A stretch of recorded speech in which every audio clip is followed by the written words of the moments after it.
Hello every one, നമസ്കാരം. അപ്പോൾ നമ്മൾ കഴിഞ്ഞ 2-3 ക്ലാസ്സുകളിലായിട്ട് കോസ്റ്റിംഗ് ആണ് നോക്കിക്കൊണ്ടിരിക്കുന്നത്. അപ്പോൾ ഫിനാൻഷ്യൽ അക്കൗണ്ടിങ് നമ്മളവിടെ സ്റ്റോപ്പ് ചെയ്ത് വെച്ചേക്കുമായിരുന്നു. അത് നമ്മൾ അഡ്ജസ്റ്റ്മെന്റ്സ് ആണ് പഠിച്ചുകൊണ്ടിരിക്കുന്നത് എന്നുള്ള കാര്യം എല്ലാവർക്കും അറിയായിരിക്കും. അപ്പോൾ ഇതുവരെ ഏതൊക്കെ അഡ്ജസ്റ്റ്മെന്റ് ആണ് പഠിച്ചത് എന്നുള്ളത് നമ്മുടെ ഗ്രൂപ്പിലുള്ള ജിഷ ദാസ് അപ്പോൾ ആ കുട്ടി കമന്റ് ചെയ്തിട്ടുണ്ട്. അപ്പോൾ നിങ്ങൾ ആ അഡ്ജസ്റ്റ്മെന്റ്സിന്റെ ക്ലാസ് എടുത്ത് നോക്കിക്കഴിഞ്ഞു കഴിഞ്ഞാൽ അതിൽ ഏതുവരെയാണ് ഏതൊക്കെ അഡ്ജസ്റ്റ്മെന്റ്സ് ആണ് നമ്മൾ ഇതുവരെ കവർ ചെയ്തിട്ടുള്ളത് എന്നുള്ളത് കൃത്യമായിട്ട് കമന്റ് ചെയ്തിട്ടുണ്ട്. അപ്പോൾ താങ്ക് യു ജിഷ. അപ്പോൾ പറയുന്ന കാര്യങ്ങളൊക്കെ കുറച്ച് പേരെങ്കിലും അത് ഫോളോ ചെയ്യുന്നുണ്ടെന്ന് അറിയുന്നതിൽ വളരെ വളരെ സന്തോഷം. അപ്പോൾ നമുക്ക് ഇന്ന് നെക്സ്റ്റ് അഡ്ജസ്റ്റ്മെന്റ് നോക്കാം. അപ്പൊ ഇതുവരെ പഠിച്ചത് ഏതൊക്കെയാണെന്ന ഒരു ജനറൽ ഐഡിയ ഉണ്ടെന്ന് കരുതുന്നു. ഇതൊന്നും ക്വസ്റ്റ്യൻ വരുമോ എന്ന് ചോദിച്ചു കഴിഞ്ഞാൽ നമുക്ക് കൃത്യം പറയാൻ പറ്റില്ല. ഇതിപ്പോ ക്വസ്റ്റ്യൻ ഇടുന്ന ആളുടെ ഒരു മൈൻഡ് സെറ്റ് പോലെ ഏതൊക്കെ ഏരിയയിൽ നിന്ന് എവിടെ നിന്ന് വേണമെങ്കിലും ചോദിക്കാം, എങ്ങനെ വേണമെങ്കിലും ചോദിക്കാം. അപ്പൊ അതുകൊണ്ട് ആ ഒരു രീതിയിൽ വേണം നമ്മൾ പരീക്ഷയെ നോക്കിക്കാണാനും പഠിക്കാനും. അതുകൊണ്ട് തന്നെയാണ് നമ്മൾ ഇതൊക്കെ സ്കിപ്പ് ചെയ്ത് പോവാത്തത് കേട്ടോ. അപ്പോൾ ഇതൊക്കെ പ്രോബ്ലം ബേസ്ഡ് ആയിട്ടുള്ള ക്വസ്റ്റ്യൻസ് വരാനുള്ള സാധ്യതയുള്ള ഏരിയാസ് ആണ്. അപ്പൊ നമുക്കിപ്പോൾ ട്രേഡിംഗ് P&L പ്രിപ്പയർ ചെയ്യാനോ ബാലൻസ് ഷീറ്റ് പ്രിപ്പയർ ചെയ്യാനോ ഒന്നും ചോദിക്കില്ല. പക്ഷേ നമുക്ക് ഔട്ട്സ്റ്റാൻഡിങ്ങിന്റെ ഒരു അഡ്ജസ്റ്റ്മെന്റ് അല്ലെങ്കിൽ ഔട്ട്സ്റ്റാൻഡിങ് റിലേറ്റഡ് ആയിട്ടുള്ള ഔട്ട്സ്റ്റാൻഡിങ് എക്സ്പെൻസോ പ്രീപെയ്ഡ് എക്സ്പെൻസോ ഇൻകം റിസീവ്ഡ് ഇൻ അഡ്വാൻസോ ഒക്കെ ആയിട്ട് ഒരു സ്റ്റേറ്റ്മെന്റ് വൈസ് ഒരു ക്വസ്റ്റ്യൻ വരുവാണെന്നുണ്ടെങ്കിൽ ആ അഡ്ജസ്റ്റ്മെന്റ് എങ്ങനെയാണ് എന്നുള്ളത് നമ്മൾക്ക് അറിഞ്ഞിരിക്കണം. നമ്മളത് കൃത്യമായിട്ട് അറിയണം. അതിന്റെ അക്കൗണ്ടിങ് ട്രീറ്റ്മെന്റ് എന്താണെന്ന് അറിയണം. അതുകൊണ്ടാണ് ഇതൊക്കെ എടുത്തു പോകുന്നത്. അപ്പൊ നിങ്ങൾ കൃത്യമായിട്ട് ഫോളോ ചെയ്യുക, റെഗുലർ ആയിട്ട് ഫോളോ ചെയ്യുക. ഞാൻ പറയുന്ന പോലെ തന്നെ ആദ്യം മുതൽ തന്നെ ഓർഡർ ആയിട്ട് തന്നെ ക്ലാസ്സുകൾ കണ്ട് പഠിക്കുക. അപ്പൊ ഇന്ന് നമുക്ക് provision for discount on creditors നോക്കാം. കഴിഞ്ഞ ക്ലാസ്സിൽ നമ്മൾ provision for discount on debtors നോക്കിയിരുന്നു. ഇന്ന് നമ്മൾ നോക്കുന്നത് provision for discount on creditors ആണ്. അപ്പോൾ provision for discount on creditors എന്ന് പറഞ്ഞാൽ എന്താ? നമ്മുടെ ക്രെഡിറ്റേഴ്സ്, നമ്മൾ സാധനങ്ങൾ കടത്തിന് വാങ്ങിക്കുമ്പോൾ നമ്മൾ തിരിച്ചു കൊടുക്കാനുള്ള നമ്മുടെ ക്രെഡിറ്റേഴ്സ് നമ്മൾക്ക് ഡിസ്കൗണ്ട് തരുവാണെന്നുണ്ടെങ്കിൽ, നമ്മൾ ടൈംലി ഒരു പേയ്മെന്റ് നടത്തി നമ്മൾ കൃത്യമായിട്ട് നമ്മൾ എന്ത് കൊടുത്തു, ക്രെഡിറ്റേഴ്സിന് നമ്മൾ ക്യാഷ് കൊടുത്തു എന്നുണ്ടെങ്കിൽ അവരെന്ത് ചെയ്യും? നമുക്ക് എന്ത് തരും? ക്രെഡിറ്റേഴ്സ് ഒരു ക്യാഷ് ഡിസ്കൗണ്ട് തരും. അപ്പോൾ എന്താ പറയുന്നത്, നമുക്ക് ക്രെഡിറ്റേഴ്സ് ഇത്തരത്തിൽ തരുന്ന ഡിസ്കൗണ്ടുകൾ നമ്മളെ സംബന്ധിച്ച് എന്താണ്? അത് ഒരു ഇൻകം പോലെ തന്നെയാണ് അല്ലേ? അപ്പൊ അതൊരു ആന്റിസിപ്പേറ്റഡ് ഇൻകം ആണ്. അതുകൊണ്ട് തന്നെ നമ്മൾ അടുത്ത വർഷം നമുക്ക് ഇത്തരത്തില് ഡിസ്കൗണ്ട് കിട്ടാൻ സാധ്യതയുണ്ട് എന്ന നിലയിൽ നമ്മൾ എന്ത് ചെയ്യും? പ്രൊവിഷൻ ക്രിയേറ്റ് ചെയ്യും. അതിനെയാണ് നമ്മൾ എന്തെന്ന് പറയുന്നത്? Provision for discount on creditors എന്ന് പറയുന്നത്. അപ്പൊ അത് ഇൻകം ആണെന്ന് നമ്മൾ പറഞ്ഞു. ഇൻകം ആണെങ്കിൽ അത് സ്വാഭാവികമായിട്ടും എവിടെയാണ് കാണിക്കേണ്ടത്? പ്രോഫിറ്റ് ആൻഡ് ലോസ് അക്കൗണ്ടിന്റെ ക്രെഡിറ്റ് സൈഡും. അതുപോലെ തന്നെ അത് എന്ത് ചെയ്യണം? അത്രയും ക്രെഡിറ്റേഴ്സിൽ നിന്ന് അത് എന്ത് ചെയ്യും? കുറയും അല്ലേ? ക്രെഡിറ്റേഴ്സ് നമ്മൾ ടൈംലി പേ ചെയ്യുകയാണെന്നുണ്ടെങ്കിൽ അത്രയും എമൗണ്ട് കൊടുക്കണോ? 50,000 കൊടുക്കേണ്ട സ്ഥാനത്ത് ചിലപ്പോൾ നമുക്കൊരു 5,000ന്റെ ഒരു ഡിസ്കൗണ്ട് കിട്ടിയെന്ന് വിചാരിക്കാം. ഒരു ഉദാഹരണം പറയുകയാണ്. അപ്പൊ നമുക്ക് എന്ത് കൊടുത്താൽ മതി? 45,000 കൊടുത്താൽ മതി. അപ്പൊ ക്രെഡിറ്റേഴ്സ് അത്രയും കുറവല്ലേ വരുന്നത്? അതുകൊണ്ട് ബാലൻസ് ഷീറ്റിൽ നിന്ന് എന്ത് ചെയ്യും? ക്രെഡിറ്റേഴ്സിൽ നിന്ന് ഡിഡക്റ്റ് ചെയ്യുകയും ചെയ്യും. അപ്പൊ ഇതിന്റെ അക്കൗണ്ടിങ് ട്രീറ്റ്മെന്റ് മനസ്സിലായോ? ഇപ്പൊ provision for discount on creditors എന്ന് പറയുന്നത് എന്താണ് ചെയ്യുന്നത്? പ്രോഫിറ്റ് ആൻഡ് ലോസ് അക്കൗണ്ടിൽ ക്രെഡിറ്റ് ചെയ്യുകയും ബാലൻസ് ഷീറ്റിലെ ക്രെഡിറ്റേഴ്സിൽ നിന്ന് കുറച്ചു കാണിക്കുകയും ചെയ്യും. ക്ലിയർ ആയോ? ഇതിന്റെ ജേണൽ എൻട്രി ഒന്ന് നോക്കുക. എന്താണ് ജേണൽ എൻട്രി? ജേണൽ എൻട്രി വരുന്നത് provision for discount on creditors account debtor to profit and loss account. അതായത് പ്രോഫിറ്റ് ആൻഡ് ലോസ് അക്കൗണ്ടിന്റെ ക്രെഡിറ്റ് സൈഡ് ആണ് നമ്മൾ കാണിക്കുന്നത്. അതുകൊണ്ട് എൻട്രി എങ്ങനെ വരും? Provision for discount on creditors account debtor to profit and loss account. Clear ആവുന്നുണ്ടോ? Okay. ഇനി അടുത്തത് എന്താണ്? Interest on capital. Interest on capital നമ്മൾ ആദ്യമേ പറഞ്ഞു, സെപ്പറേറ്റ് എൻറ്റിറ്റി കൺസെപ്റ്റ് നമ്മൾ പറഞ്ഞു അല്ലേ, ഡ്യുവൽ ബിസിനസ് എൻറ്റിറ്റി കൺസെപ്റ്റ് നമ്മൾ പറഞ്ഞു. ഒരു സെപ്പറേറ്റ് എൻറ്റിറ്റിയാണ് ബിസിനസ് നടത്തുന്ന ആളും, രണ്ട് വ്യത്യസ്ത നിലനിൽപ്പുള്ളവരാണ്. അപ്പോൾ ബിസിനസ് നടത്തുന്ന ഓണറിൽ നിന്ന് ഒരു വേറിട്ട ഒരു എക്സിസ്റ്റൻസ് ഉള്ളതായിട്ട് കണക്കാക്കുന്നു. അതുകൊണ്ട് തന്നെ ബിസിനസ്സിനെ സംബന്ധിച്ചിടത്തോളം ആ ഓണർ കൊടുക്കുന്ന, ബിസിനസ്സിലേക്ക് ഇൻവെസ്റ്റ് ചെയ്യുന്ന മൂലധനം, ക്യാപിറ്റൽ എന്ന് പറയുന്നത് ഒരു ലയബിലിറ്റി ആണ്. ലയബിലിറ്റി സൈഡാണ് നമ്മൾ ക്യാപിറ്റൽ കാണിക്കുന്നത്. അപ്പോൾ അങ്ങനെ ലയബിലിറ്റി ആണ്. അപ്പോൾ ബിസിനസ്സിലേക്ക് ഓണർ ക്യാഷ് ഇൻവെസ്റ്റ് ചെയ്തു, ക്യാപിറ്റൽ ഇൻവെസ്റ്റ് ചെയ്തു എന്ന് പറയുമ്പോൾ ബിസിനസ്, അയാൾ അത് വേറെ എവിടെയെങ്കിലും ആണ് ഇൻവെസ്റ്റ് ചെയ്തെങ്കിൽ അയാൾക്ക് ഇൻട്രസ്റ്റ് കിട്ടൂലോ.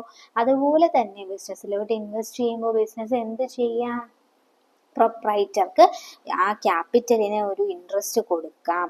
അങ്ങനെ കൊടുക്കുകയാണെന്നുണ്ടെങ്കിൽ ആ ഇൻട്രസ്റ്റ് എന്ന് പറയുന്നത്, such interest is an expense to the business. അത്തരത്തിലുള്ള ഇൻട്രസ്റ്റ് എന്ന് പറയുന്നത് ബിസിനസ്സിനെ സംബന്ധിച്ച് ഒരു എക്സ്പെൻസ് ആണ്.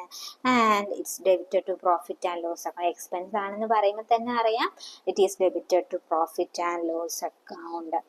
അപ്പോൾ മനസ്സിലാവുന്നുണ്ടോ? അപ്പോൾ ഇൻട്രസ്റ്റ് ഓൺ ക്യാപിറ്റലിന്റെ അഡ്ജസ്റ്റിംഗ് എൻട്രി എന്താണ്? Interest on capital account debtor to capital account. അപ്പോൾ ഇൻട്രസ്റ്റ് ഓൺ ക്യാപിറ്റലിന്റെ നമ്മൾ പറഞ്ഞു അല്ലേ, ക്യാപിറ്റലിലോട്ട് ഇൻട്രസ്റ്റ്, അതിന്റെ അഡ്ജസ്റ്റിംഗ് എൻട്രി എന്ന് പറയുന്നത് interest on capital account debtor to capital account. Capital അക്കൗണ്ടിൽ അത് എന്താ ചെയ്യുന്നത്? ക്രെഡിറ്റ് ചെയ്യാണ്. അതായത് ക്യാപിറ്റലിന്റെ കൂടെ നമ്മൾ ആഡ് ചെയ്ത് കാണിക്കുകയാണ് ചെയ്യുന്നത്. ഇൻട്രസ്റ്റ് ഓൺ ക്യാപിറ്റൽ എന്ന് പറയുന്നത് ബാലൻസ് ഷീറ്റിൽ എന്ത് ചെയ്യും? ക്യാപിറ്റലിന്റെ കൂടെ ആഡ് ചെയ്ത് കാണിക്കും. അതുപോലെ തന്നെ ഇത് പ്രോഫിറ്റ് ആൻഡ് ലോസ് അക്കൗണ്ടിൽ ഒരു എക്സ്പെൻസ് ആയി ട്രീറ്റ് ചെയ്തുകൊണ്ട് എന്ത് ചെയ്യും? ഡെബിറ്റ് ചെയ്യും. അപ്പോൾ അഡ്ജസ്റ്റിംഗ് എൻട്രി എന്താണ്? Interest on capital account debtor to capital account. Interest on capital account debtor to capital account.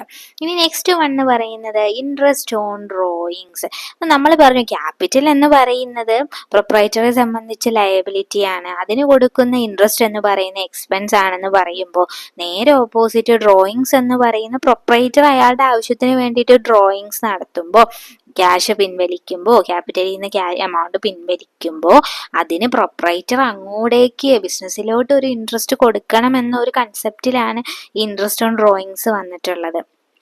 അപ്പോൾ അത് ബിസിനസ്സിനെ സംബന്ധിച്ച് ഇൻട്രസ്റ്റ് ഓൺ ഡ്രോയിങ് എന്ന് പറയുന്നത് പ്രോഫിറ്റ് ആൻഡ് ലോസ് അക്കൗണ്ടിലോട്ട് ട്രാൻസ്ഫർ ചെയ്യും. അത് എന്താണ്? പ്രോഫിറ്റ് ആൻഡ് ലോസ് അക്കൗണ്ടിൽ ഇൻട്രസ്റ്റ് ഓൺ ഡ്രോയിങ്സ് എന്ന് പറയുന്നത് എന്താ? ഒരു ഇൻകം പോലെയാണ് നമ്മൾ ട്രീറ്റ് ചെയ്യുന്നത്. അതുകൊണ്ട് അത് പ്രോഫിറ്റ് ആൻഡ് ലോസ് അക്കൗണ്ടിൽ ക്രെഡിറ്റ് ചെയ്യുകയും, അതുപോലെ തന്നെ ക്യാപിറ്റലിൽ നിന്ന് അത്ര എമൗണ്ട് ഡിഡക്റ്റ് ചെയ്തില്ലേ, ഡ്രോയിങ്സ് വരുമ്പോൾ അത്ര എമൗണ്ട് കുറയില്ലേ, അതുകൊണ്ട് ക്യാപിറ്റലിൽ നിന്ന് അത് എന്ത് ചെയ്യും? കുറയ്ക്കുകയും ദ സെയിം എമൗണ്ട് എന്ത് ചെയ്യുകയും ചെയ്യും? കുറയ്ക്കുകയും ചെയ്യും. അപ്പോൾ ഇതിൻ്റെ അഡ്ജസ്റ്റിംഗ് എൻട്രി എന്താണ്? Drawings account debtor to interest on drawings account. Drawings account debtor to interest on drawings account. അപ്പോൾ രണ്ടും നോക്കുമ്പോൾ ഒരു നിങ്ങൾ ഇൻട്രസ്റ്റ് ഓൺ ക്യാപിറ്റൽ വരുമ്പോൾ interest on capital account debtor to capital account. Drawings വരുമ്പോൾ drawings account debtor to interest on drawings. ഒരെണ്ണത്തിലെ interest മുകളിലും ഒരെണ്ണത്തിലെ ഇൻട്രസ്റ്റ് താഴെ. അങ്ങനെയൊക്കെ ഒരു ചെറിയ ഒരു ഇതൊക്കെ വെച്ചിട്ട് നമുക്ക് പെട്ടെന്ന് ഐഡൻറ്റിഫൈ ചെയ്ത് പെട്ടെന്ന് നമുക്ക് എഴുതാൻ പറ്റിയില്ലെങ്കിൽ നമ്മൾ ഇങ്ങനെയൊക്കെ ഒരു ജസ്റ്റ് മനസ്സിലാക്കി വെച്ചാൽ നമുക്ക് എളുപ്പമാണ്. അപ്പോൾ ക്യാപിറ്റലിന് കൊടുക്കുന്ന ഇൻട്രസ്റ്റ് ഓൺ ക്യാപിറ്റലിൻ്റെ അഡ്ജസ്റ്റിംഗ് എൻട്രി എന്താണ്? Interest on capital account debtor to capital account. ഇനി ഇൻട്രസ്റ്റ് ഓൺ ഡ്രോയിങ്സ് എന്ന് പറയുന്ന drawings account debtor to interest on drawings. Clear ആവുന്നുണ്ടോ? ക്ലിയർ ആയോ? ഇനി നെക്സ്റ്റ് നമ്മൾ പഠിക്കാൻ പോകുന്നത് under and over valuation of stock. Under and over valuation of stock. അപ്പോൾ ചില സമയത്ത് നമ്മൾ സ്റ്റോക്കിൻ്റെ വാല്യൂ, സ്റ്റോക്ക് എന്ന് പറഞ്ഞാൽ വിൽക്കാൻ വെച്ചിരിക്കുന്ന സാധനങ്ങൾ അല്ലേ, സ്റ്റോക്ക് എന്ന് പറഞ്ഞാൽ. അപ്പോൾ ഈ സ്റ്റോക്കിൻ്റെ വാല്യൂ എന്ന് പറയുന്നത് ചില സന്ദർഭങ്ങളിൽ നമ്മൾ കുറച്ച് കാണിക്കുകയോ കൂട്ടി കാണിക്കുകയോ ഒക്കെ ചെയ്യും. അത് ബിസിനസ്സിൽ സ്വാഭാവികമായിട്ട് നടക്കുന്ന ഒരു കാര്യമാണ് ചില സന്ദർഭങ്ങളിൽ. അപ്പോൾ അങ്ങനെ വരുന്ന സമയത്ത് നമുക്ക് അങ്ങനെ കൂടുതലായിട്ട് സ്റ്റോക്കിൻ്റെ വാല്യൂ കൂട്ടി കാണിച്ചാൽ സ്വാഭാവികമായിട്ടും പ്രോഫിറ്റ് അവിടെ ഹയർ ആയിട്ട് കാണും. ഇപ്പോൾ സ്റ്റോക്കിൻ്റെ വാല്യൂ കുറച്ചു കാണിച്ചു കഴിഞ്ഞാൽ പ്രോഫിറ്റ് എമൗണ്ട് എന്തായിരിക്കും? പ്രോഫിറ്റ് കുറവായിട്ടായിരിക്കും കിട്ടുന്നത്. അപ്പോൾ ഒരു ആക്ച്വൽ പ്രോഫിറ്റ് കണ്ടുപിടിക്കാനായിട്ട് നമ്മൾ ഒരു വർഷം നമ്മൾ സ്റ്റോക്കിൽ എന്തെങ്കിലും തരത്തിലുള്ള അണ്ടർ വാല്യുവേഷനോ ഓവർ വാല്യുവേഷനോ വാല്യുവേഷനോ നടത്തിയിട്ടുണ്ടെങ്കിൽ അടുത്ത വർഷം ഈ തവണത്തെ ക്ലോസിംഗ് സ്റ്റോക്ക് എന്ന് പറയുന്ന അടുത്ത വർഷത്തെ എന്താണ് ഓപ്പണിംഗ് സ്റ്റോക്ക് ആയിരിക്കും. അപ്പൊ അടുത്ത വർഷത്തെ എമൗണ്ട് പ്രോഫിറ്റ് ഫിഗറിലും അത് എന്ത് ചെയ്യും, റിഫ്ലക്റ്റ് ചെയ്യും. അതുകൊണ്ട് നമ്മൾ ഏതെങ്കിലും ഒരു വർഷം അവസാനം സ്റ്റോക്ക് അണ്ടർ വാല്യൂ ചെയ്തിട്ടുണ്ട് അല്ലെങ്കിൽ ഓവർ വാല്യൂ ചെയ്തിട്ടുണ്ടെന്നുണ്ടെങ്കിൽ അതിന് നമ്മൾ ഒരു അഡ്ജസ്റ്റ്മെന്റ് നമ്മൾ കൊടുക്കേണ്ട ആവശ്യമുണ്ട്. എങ്കിൽ മാത്രമേ നമുക്ക് പ്രോഫിറ്റ് ആൻഡ് ഫിനാൻഷ്യൽ പൊസിഷൻ മനസ്സിലാക്കിയെടുക്കാനായിട്ട് സാധിക്കുകയുള്ളൂ. അപ്പൊ അതിന് നമ്മൾ ഇവിടെ ചെയ്യുന്നത് അണ്ടർ വാല്യൂഡ്. അപ്പൊ സ്റ്റോക്ക് നമ്മൾ അണ്ടർ വാല്യൂ ആണ് ചെയ്തിട്ടുള്ളത് എങ്കിൽ സ്റ്റോക്ക് നമ്മൾ അണ്ടർ വാല്യുവേഷൻ ആണ് ചെയ്തിട്ടുള്ളത്, അതായത് ആക്ച്വലി ഉള്ള വാല്യൂവിനേക്കാൾ കുറച്ചാണ് സ്റ്റോക്കിന്റെ വാല്യൂ കാണിച്ചിട്ടുള്ളത് എന്നുണ്ടെങ്കിൽ അത് ആ കുറച്ച് കാണിച്ച വാല്യൂ നമ്മൾ എന്ത് ചെയ്യും, ഓപ്പണിംഗ് സ്റ്റോക്ക് എവിടെയാണ് നമ്മൾ സാധാരണ കാണിക്കുന്നത്, ട്രേഡിംഗ് അക്കൗണ്ടിലാണ് അല്ലേ. അപ്പൊ ട്രേഡിംഗ് അക്കൗണ്ടിൽ നമ്മൾ ഓപ്പണിംഗ് സ്റ്റോക്കിന്റെ കൂടെ ആ കുറച്ച് കാണിച്ച വാല്യൂ എന്ത് ചെയ്യും, ആഡ് ചെയ്യും. ക്ലിയർ ആവുന്നുണ്ടോ? അപ്പൊ നമ്മൾ ഒരു വർഷം ഇങ്ങനെ ചെയ്ത് കഴിയുമ്പോൾ നമ്മൾ കഴിഞ്ഞ വർഷം നമ്മൾ സ്റ്റോക്കിന്റെ വാല്യൂ കുറച്ചാണ് കാണിച്ചത്. അപ്പൊ ഈ വർഷം നമ്മൾ അത് ഓപ്പണിംഗ് സ്റ്റോക്കായിട്ട് നമ്മൾ ആ സ്റ്റോക്ക് കാണിക്കുമ്പോൾ ആ സ്റ്റോക്കിൽ സ്വാഭാവികമായിട്ടും വാല്യൂ കുറവല്ലേ. അപ്പൊ നമ്മൾ അത് അഡ്ജസ്റ്റ് ചെയ്യണ്ടേ. അതുകൊണ്ട് നമ്മൾ എന്ത് ചെയ്യും, ഓപ്പണിംഗ് സ്റ്റോക്കിന്റെ കൂടെ ഈ വാല്യൂ കുറച്ചു കാണിച്ച വാല്യൂ എന്ത് ചെയ്യും, ട്രേഡിംഗ് അക്കൗണ്ടിൽ ആഡ് ചെയ്യും. അതിനോടൊപ്പം തന്നെ നമ്മൾ ഓപ്പണിംഗ് ക്യാപിറ്റൽ ഒന്നുകിൽ ക്യാപിറ്റലിന്റെ കൂടെ ഈ കുറച്ചു കാണിച്ച എമൗണ്ട് കൂട്ടിക്കാണിക്കുകയോ അല്ലെങ്കിൽ പ്രോഫിറ്റ് ആൻഡ് ലോസ് അക്കൗണ്ടില് undercast in opening stock എന്ന് പറഞ്ഞ് പ്രോഫിറ്റ് ആൻഡ് ലോസ് അക്കൗണ്ടിലെ ക്രെഡിറ്റ് സൈഡ് കാണിക്കുകയോ ചെയ്യാം. അപ്പൊ ഇവിടെ രണ്ട് അഡ്ജസ്റ്റ്മെന്റ് ആണ് നമ്മൾ അണ്ടർ വാല്യുവേഷൻ അല്ലെങ്കിൽ ഓവർ വാല്യുവേഷന്റെ കേസിൽ വരുന്നത്. നമ്മൾ ആക്ച്വലി ഉള്ള എമൗണ്ടിനേക്കാൾ ഉള്ള വാല്യൂവിനേക്കാൾ സ്റ്റോക്ക് കുറച്ച് കാണിക്കുകയാണെങ്കിൽ ആക്ച്വൽ പ്രോഫിറ്റ് കണ്ടുപിടിക്കാൻ വേണ്ടി നമ്മൾ ഓപ്പണിംഗ് സ്റ്റോക്കിന്റെ കൂടെ എത്രയാണോ കുറവ് ആ വാല്യൂ ട്രേഡിംഗ് അക്കൗണ്ടിൽ ആഡ് ചെയ്യും. എന്നിട്ട് ഒന്നുകിൽ ക്യാപിറ്റലിന്റെ കൂടെ ആ കുറഞ്ഞ എമൗണ്ട് അണ്ടർ വാല്യൂഡ് എമൗണ്ട് എത്രയാണോ അത് ആഡ് ചെയ്യുകയോ അല്ലെങ്കിൽ പ്രോഫിറ്റ് ആൻഡ് ലോസ് അക്കൗണ്ടിന്റെ credit side undercast in opening stock എന്ന് കാണിക്കുകയോ ചെയ്യാം. ക്ലിയർ ആവുന്നുണ്ടോ? ഞാൻ ക്ലിയർ ആയിട്ടാണ് പറയുന്നത്, നിങ്ങൾ വളരെ ശ്രദ്ധിച്ചാൽ ഞാൻ പറയുന്നത് നിങ്ങൾക്ക് ക്ലിയർ ആയിട്ട് മനസ്സിലാവും. ഇനി നമ്മൾ opening stock of an year found over value ആണ് എന്നുണ്ടെങ്കിൽ എന്തായിരിക്കും ഇതിന്റെ അഡ്ജസ്റ്റ്മെന്റ് വരുന്നത്, എന്തായിരിക്കും അക്കൗണ്ടിങ് ട്രീറ്റ്മെന്റ് നമ്മൾ കൊടുക്കുന്നത്? ഓപ്പണിംഗ് സ്റ്റോക്കിൽ നിന്ന് ആക്ച്വൽ വാല്യൂ കിട്ടാനായിട്ട് എക്സസ് വാല്യൂ എന്ത് ചെയ്യും, എത്രയാണോ കൂടുതലായിട്ട് കാണിച്ചത് ആ വാല്യൂ ഓപ്പണിംഗ് സ്റ്റോക്കിൽ നിന്ന് കുറയ്ക്കും. അതുപോലെ തന്നെ ഒന്നുകിൽ ക്യാപിറ്റലിൽ നിന്ന് ആ എമൗണ്ട് ഓവർ വാല്യൂഡ് ഫിഗർ കുറച്ചു കാണിക്കുകയോ അല്ലെങ്കിൽ പ്രോഫിറ്റ് ആൻഡ് ലോസ് അക്കൗണ്ടിന്റെ debit side overcast in opening stock എന്ന് പറഞ്ഞ് കാണിക്കുകയോ ചെയ്യാം. ഏതെങ്കിലും ഒന്ന് ചെയ്യാം. അപ്പൊ ക്ലിയർ ആവുന്നുണ്ടോ? അപ്പൊ under and over valuation of സ്റ്റോക്കിന്റെ അക്കൗണ്ടിങ് ട്രീറ്റ്മെന്റ് നിങ്ങൾക്ക് മനസ്സിലായോ? നിങ്ങൾ ഇതെല്ലാം കേൾക്കുന്ന മുറയ്ക്ക് തന്നെ നിങ്ങൾ അത് മനസ്സിലാക്കി ഒരു ബുക്കിലോട്ട് നോട്ട് ചെയ്ത് വെച്ച് തന്നെ പഠിക്കുക. ക്ലിയർ ആവുന്നുണ്ടോ? ക്ലിയർ ആയോ? അപ്പൊ under and over valuation of സ്റ്റോക്കിനെ കുറിച്ചുള്ള ഒരു ഐഡിയ നിങ്ങൾക്ക് കിട്ടിയോ? അണ്ടർ വാല്യുവേഷൻ എന്ന് പറഞ്ഞാൽ ആക്ച്വലി ഉള്ള വാല്യൂവിനെയൊക്കെ കുറച്ച് കാണിക്കുക, ഓവർ വാല്യുവേഷൻ എന്ന് പറഞ്ഞാൽ ഉള്ള വാല്യൂവിനെയൊക്കെ കൂട്ടി കാണിക്കുക. അങ്ങനെ വരുമ്പോൾ അണ്ടർ വാല്യൂ ആണെങ്കിൽ ഓപ്പണിംഗ് സ്റ്റോക്കിന്റെ കൂടെ അണ്ടർ വാല്യൂഡ് ആയിട്ടുള്ള ഫിഗർ ആഡ് ചെയ്യുകയും ക്യാപിറ്റലിന്റെ കൂടെ ആഡ് ചെയ്യുകയോ അല്ലെങ്കിൽ പ്രോഫിറ്റ് ആൻഡ് ലോസ് അക്കൗണ്ടിൽ ക്രെഡിറ്റ് സൈഡ് കാണിക്കുകയോ ചെയ്യാം. ഓവർ വാല്യുവേഷൻ ആണെന്നുണ്ടെങ്കിൽ ഓപ്പണിംഗ് സ്റ്റോക്കിൽ നിന്ന് കുറച്ചു കാണിക്കുകയോ അല്ലെങ്കിൽ പ്രോഫിറ്റ് ആൻഡ് ലോസ് അക്കൗണ്ടിന്റെ debit side overcast in opening stock എന്ന് കാണിക്കുകയോ, അതുമല്ല എന്നുണ്ടെങ്കിൽ ബാലൻസ് ഷീറ്റിൽ ക്യാപിറ്റലിൽ നിന്ന് കുറച്ചു കാണിക്കുകയോ ചെയ്യാം. അപ്പോൾ ട്രേഡിംഗ് അക്കൗണ്ടിലുള്ള ട്രീറ്റ്മെന്റ് ഡെഫിനറ്റ് ആയിട്ട് നമ്മൾ ചെയ്യേണ്ടതാണ്. എയ്തർ നമ്മൾ പ്രോഫിറ്റ് ആൻഡ് ലോസ് അക്കൗണ്ടിലോ ബാലൻസ് ഷീറ്റിലോ അടുത്ത അഡ്ജസ്റ്റ്മെന്റ് പ്രോഫിറ്റ് ആൻഡ് ലോസ് അക്കൗണ്ടിലോ ബാലൻസ് ഷീറ്റിലോ ആണ് ചെയ്യുന്നത്. ഒന്നുകിൽ ബാലൻസ് ഷീറ്റിൽ നമ്മൾ ക്യാപിറ്റലിൽ നിന്ന് കുറയ്ക്കുകയാണെന്നുണ്ടെങ്കിൽ പ്രോഫിറ്റ് ആൻഡ് ലോസ് അക്കൗണ്ടിൽ അഡ്ജസ്റ്റ്മെന്റിന്റെ ആവശ്യം വരുന്നില്ല. അല്ലെങ്കിൽ പ്രോഫിറ്റ് ആൻഡ് ലോസ് അക്കൗണ്ടിൽ കാണിക്കുകയാണെന്നുണ്ടെങ്കിൽ ക്യാപിറ്റലിൽ അഡ്ജസ്റ്റ്മെന്റ് വരുന്ന ആവശ്യമില്ല. ക്ലിയർ ആയി എന്ന് വിശ്വസിക്കുന്നു. നന്നായിട്ട് മനസ്സിലായി എന്ന് വിശ്വസിക്കുന്നു. അപ്പൊ നെക്സ്റ്റ് എന്താണെന്ന് അറിയാമോ? Commission on profit. അപ്പൊ നെക്സ്റ്റ് അഡ്ജസ്റ്റ്മെന്റ് ആണ് commission on profit. Commission on profit. അപ്പോൾ നെറ്റ് പ്രോഫിറ്റിന്റെ ഒരു സ്പെസിഫിക് പെർസെൻറ്റേജ് മാനേജർ, ആ ബിസിനസിന്റെ മാനേജർക്ക് സാധാരണ രീതിയിൽ ചിലപ്പോഴൊക്കെ കൊടുക്കാറുണ്ട്. ബിസിനസിന്റെ മാനേജേഴ്സിന് ഒരു സർട്ടൻ പ്രോഫിറ്റിന്റെ ഒരു സർട്ടൻ പെർസെൻറ്റേജ് നെറ്റ് പ്രോഫിറ്റിന്റെ ബേസിൽ കൊടുക്കാറുണ്ട്. അത് നെറ്റ് പ്രോഫിറ്റിൽ കമ്മീഷൻ എന്ന ഐറ്റം ചാർജ് ചെയ്തതിന് ശേഷം വേണമെങ്കിൽ കൊടുക്കാം, അല്ലെങ്കിൽ കമ്മീഷൻ എന്ന് പറയുന്ന ഐറ്റം ചാർജ് ചെയ്യുന്നതിന് മുമ്പ് വേണമെങ്കിലും കൊടുക്കാം. പറഞ്ഞത് ക്ലിയർ ആയോ? അതായത് നമ്മൾ പ്രോഫിറ്റ് ആൻഡ് ലോസ് അക്കൗണ്ട് എഴുതുമ്പോൾ ടു മാനേജേഴ്സ് കമ്മീഷൻ എന്ന് എഴുതി അത് ആ കമ്മീഷൻ എന്ന് പറയുന്നത് നെറ്റ് പ്രോഫിറ്റില് മാനേജറിന്റെ കമ്മീഷനും കൂടെ ഉൾപ്പെടുത്തിയിട്ടുള്ള നെറ്റ് പ്രോഫിറ്റ് കണ്ടതിന് ശേഷം അതിന്റെ ഒരു പെർസെൻറ്റേജ് കൊടുക്കാം. അതല്ല എന്നുണ്ടെങ്കിൽ അതിന് മുൻപ് കമ്മീഷൻ ചാർജ് ചെയ്യുന്നതിന് മുൻപായിട്ട് നമുക്ക് കൊടുക്കാം. The commission as a percentage of the net profit may be before or after charging such commission. Commission charge ചെയ്യുന്നതിന് മുൻപുള്ള പ്രോഫിറ്റിന്റെയോ അല്ലെങ്കിൽ ചാർജ് ചെയ്തതിന് ശേഷമുള്ള പ്രോഫിറ്റിന്റെയോ ബേസിൽ അതിന്റെ ഇത്ര ശതമാനം നമുക്ക് മാനേജേഴ്സിന് കമ്മീഷനായിട്ട് കൊടുക്കാം.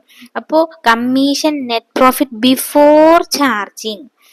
ബിഫോർ ചാർജിങ് കമ്മീഷൻ, പ്രത്യേകിച്ച് നമ്മളോട് ക്വസ്റ്റ്യനിൽ ഒന്നും പറഞ്ഞിട്ടില്ല എന്നുണ്ടെങ്കിൽ ബിഫോർ ചാർജിങ് ആയിരിക്കും.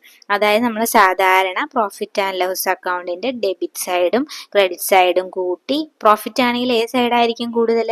ക്രെഡിറ്റ് സൈഡ് ആയിരിക്കും കൂടുതൽ. ബാലൻസ് ചെയ്ത് കഴിയുമ്പോൾ ഒരു പ്രോഫിറ്റ് കിട്ടൂലോ, ആ പ്രോഫിറ്റിന്റെ എത്ര ശതമാനമാണോ കമ്മീഷൻ പറയുന്നത് ആ കമ്മീഷൻ എന്ത് ചെയ്യും? ആ കമ്മീഷന്റെ ശതമാനം വെച്ച് കണ്ടുപിടിക്കും. ഒരു ഉദാഹരണം പറയുകയാണെങ്കിൽ പ്രോഫിറ്റ് 22,000 ആണ്, റേറ്റ് ഓഫ് കമ്മീഷൻ 10%. അപ്പോൾ profit before charging commission charge ചെയ്യുന്നതിന് മുൻപുള്ള പ്രോഫിറ്റിൽ നിന്ന് എന്താണ് റേറ്റ് ഓഫ് കമ്മീഷൻ കണ്ടുപിടിക്കാനാണ് പറയുന്നത്. അപ്പൊ കമ്മീഷൻ എങ്ങനെ കണ്ടുപിടിക്കും? ഇവിടെ പ്രോഫിറ്റ് എത്രയാണ്? 22,000. ഇതിന്റെ 10% അല്ലേ? 10 ഡിവൈഡഡ് ബൈ 100. അപ്പൊ 2200 എന്ത്? മാനേജറിന്റെ കമ്മീഷൻ എന്ന് പറയുന്നത്. അപ്പൊ ഈ മാനേജറിന്റെ കമ്മീഷൻ എന്ന് പറയുന്നത് പ്രോഫിറ്റ് ആൻഡ് ലോസ് അക്കൗണ്ടിൽ നമ്മൾ ഡെബിറ്റ് ചെയ്യുകയും അതുപോലെ തന്നെ ബാലൻസ് ഷീറ്റിന്റെ ലയബിലിറ്റി സൈഡ് കാണിക്കുകയാണ് ചെയ്യുന്നത്. അപ്പോൾ ഇത് ബിഫോർ ചാർജിങ് എന്ന് പറയുകയാണെങ്കിൽ ക്വസ്റ്റ്യനിൽ നമ്മൾ നെറ്റ് പ്രോഫിറ്റ് തന്നിട്ടുണ്ടെങ്കിൽ അതിന്റെ ഇത്ര ശതമാനം അങ്ങനെ മാത്രം കണ്ടുപിടിച്ചാൽ മതി. ഇനി profit after charging such commission, after charging എന്ന് പറഞ്ഞാണ് വരുന്നതെങ്കിൽ കമ്മീഷൻ കണ്ടുപിടിക്കുന്നത് എങ്ങനെയാണ്? Profit into rate divided by 100 plus rate. ഇപ്പൊ 10% ആണെങ്കിൽ 100 പ്ലസ് 10. ഇനി 5% ആണെങ്കിൽ profit into 5 divided by 100 plus 5. ഇനി 15% ആണെങ്കിൽ profit into 5 divide by 100 plus 15 divide by 100 plus 15. എത്രയാണോ റേറ്റ് അത് അടിയിലും കൂടെ 100ന്റെ കൂടെ കൂട്ടണം. ആഫ്റ്റർ എന്ന് പറഞ്ഞിട്ടുണ്ട്. അപ്പൊ ഇവിടെ 22,000ന്റെ 10% മാനേജറിന്റെ കമ്മീഷൻ ആണെന്നാണ് പറഞ്ഞിരിക്കുന്നത്. അപ്പൊ ആഫ്റ്റർ ചാർജിങ് കമ്മീഷൻ എന്ന് പറഞ്ഞാണ് ക്വസ്റ്റ്യനിൽ എങ്കിൽ നമുക്ക് എങ്ങനെ വരും? 22,000 ഇൻറ്റു 10 ഡിവൈഡഡ് ബൈ 110. 2,000 ആണ് മാനേജറിന്റെ കമ്മീഷൻ. അപ്പോൾ അഡ്ജസ്റ്റിംഗ് എൻട്രി എങ്ങനെയാണെന്ന് അറിയാമോ? Manager's commission account debtor to outstanding commission account. Manager's commission account debtor to outstanding commission account. Manager's commission account debtor to outstanding commission account.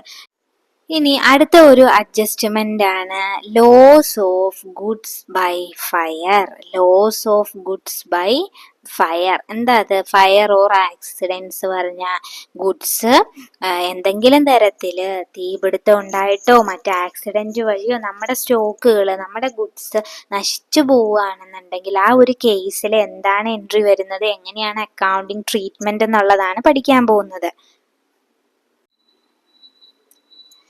അപ്പോൾ നമുക്ക് ഇത്തരത്തിൽ വരുന്ന ഈ ആക്സിഡന്റൽ ആയിട്ട് സംഭവിക്കുന്ന കാര്യങ്ങൾ, അല്ലെങ്കിൽ അപ്രതീക്ഷിതമായിട്ട് ഒരു തീപിടുത്തം ഉണ്ടായി എന്നൊക്കെ പറയുമ്പോൾ അതൊരിക്കലും നോർമലി ഉണ്ടാകുന്ന ഒരു ലോസ് അല്ലല്ലോ, വല്ലപ്പോഴും പ്രതീക്ഷിക്കാതെ ഉണ്ടാകുന്ന ഒരു അബ്നോർമൽ ലോസ് ആണ് അല്ലേ.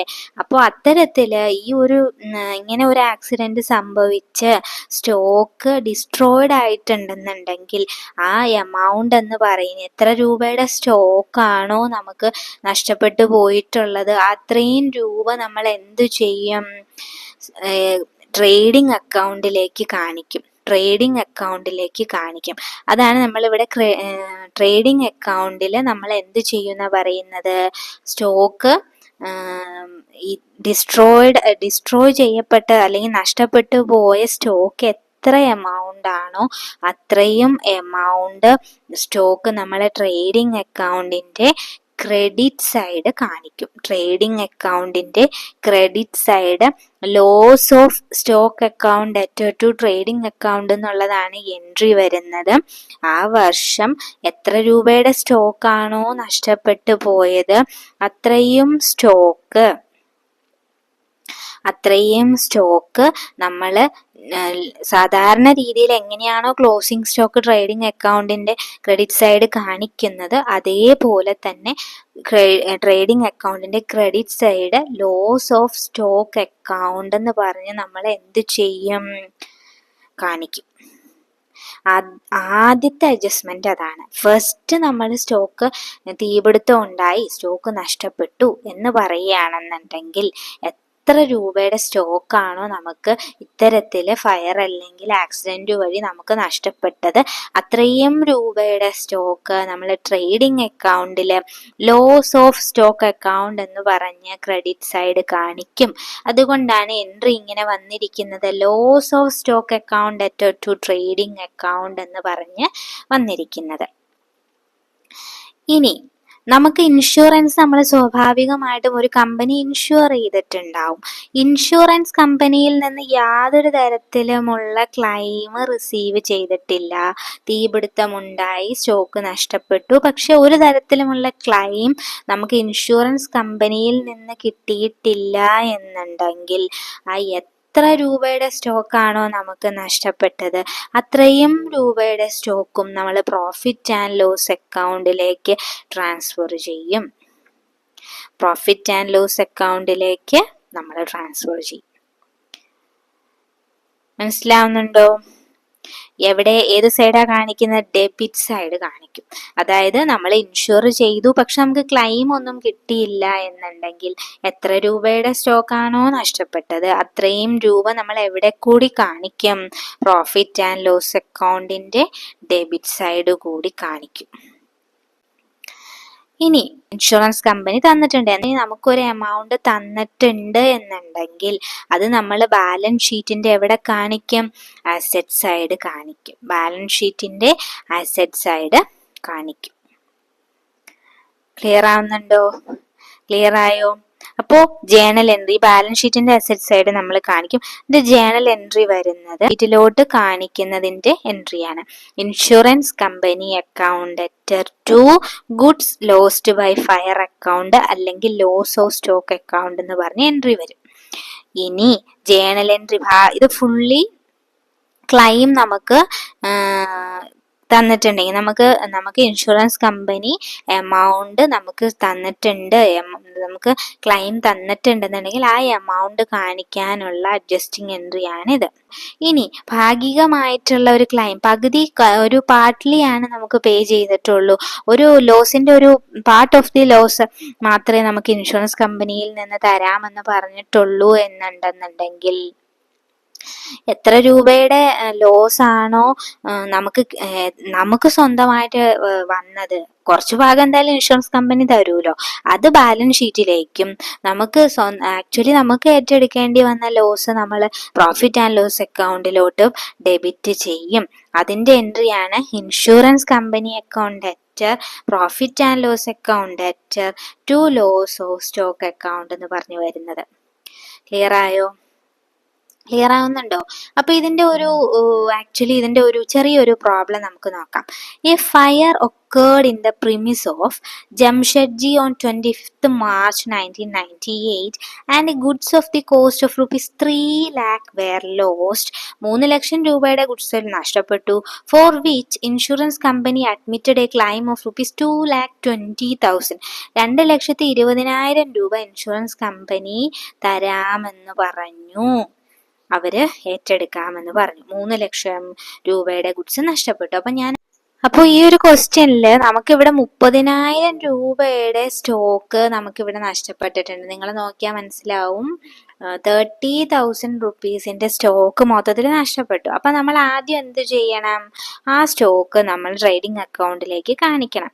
Goods lost by fire account അറ്റർ ടു ട്രേഡിംഗ് അക്കൗണ്ട് എന്ന് പറഞ്ഞാൽ എത്ര? 30,000 അല്ല, sorry, 3 lakh. 3 lakh total amount of goods lost. Total amount of goods lost നമ്മൾ എന്ത് ചെയ്യണം? ട്രേഡിംഗ് അക്കൗണ്ടിൽ ക്രെഡിറ്റ് ചെയ്യണം. ഇനി എന്താ ഇവിടെ പറഞ്ഞിരിക്കുന്നത്? അതില് 2,20,000 രൂപ നമുക്ക് ഇൻഷുറൻസ് കമ്പനി തരാമെന്ന് പറഞ്ഞു അല്ലേ? അപ്പൊ അതിന്റെ എൻട്രി എന്താണ്? അത് നമ്മൾ എവിടെയാ കാണിക്കേണ്ടത്? ബാലൻസ് ഷീറ്റിലാണ് കാണിക്കേണ്ടത്. അതിന്റെ എൻട്രി എന്താ? Insurance company account at to goods lost by fire claim admitted by insurance company. എത്രയാണ്? 2,20,000. 2,20,000 ഇത് ബാലൻസ് ഷീറ്റിലോട്ട് പോകേണ്ട ഒരു ഐറ്റം ആണ്. ഇനി എത്ര രൂപയുടെ ആക്ച്വൽ ലോസ് നമുക്ക് വന്നിട്ടുണ്ട്? 3 lakh മൈനസ് 2,20,000 എത്രയാണ്? 80,000. ഇത് നമ്മൾ എന്ത് ചെയ്യും? പ്രോഫിറ്റ് ആൻഡ് ലോസ് അക്കൗണ്ടിലേക്ക് ഡെബിറ്റ് ചെയ്യും. അപ്പൊ profit and loss account at to goods lost by fire എന്ന് പറഞ്ഞ് 80,000 നമ്മൾ ഇവിടെ കാണിക്കും. ഇതാണ് ഇതിന്റെ ഒരു അക്കൗണ്ടിങ് ട്രീറ്റ്മെന്റ് വരുന്നത്. അപ്പൊ ഇത് ക്ലിയർ ആവുന്നുണ്ടോ? ക്ലിയർ ആയോ? ഇനി കുറച്ച് ചെറിയ ചെറിയ അഡ്ജസ്റ്റ്മെന്റും കൂടെ നമുക്ക് പഠിക്കാനുണ്ട്.